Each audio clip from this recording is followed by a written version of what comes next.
ایک بزرگ فرماتے میں نے دعا مانگنے کا طریقہ اپنی بیوی سے سیکھا۔ حضرت وہ کس طرح؟ فرمانے لگے میری بیوی نے نا مجھے کوئی کام بتایا، کچھ پیسوں کی ضرورت کے لیے کہا، تو میں نے اسے کہا کہ بھئی ابھی میرے پاس نہیں ہے، کچھ دنوں میں آتے ہیں تو میں دے دوں گا۔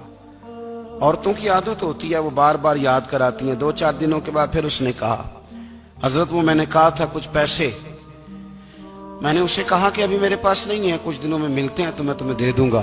اس نے کچھ دنوں کے بعد پھر کہا حضور وہ میں نے کچھ پیسے کہے تھے۔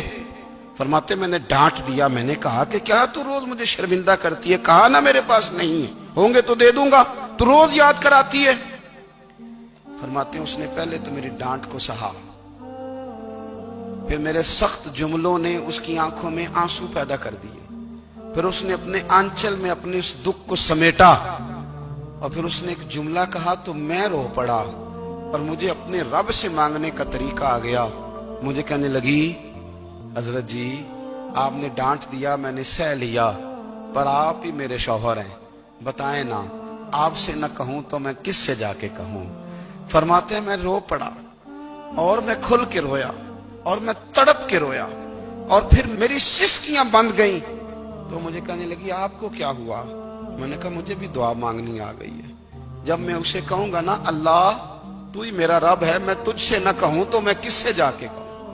میں کیوں کسی بندے سے سوال کروں؟ میں کیوں کسی دنیا دار سے کہوں؟ میں تیرے بندوں کا، نیک بندوں کا وسیلہ لے کے، تیرے محبوب کی غلامی لے کے تیری بارگاہ میں آیا، تجھ سے نہ مانگوں تو کس سے مانگوں؟ سمجھ آ گئی ہے، جب میں اس رنگ میں مانگوں گا تو پھر رب میرے اوپر بڑا ہی فضل فرمائے گا۔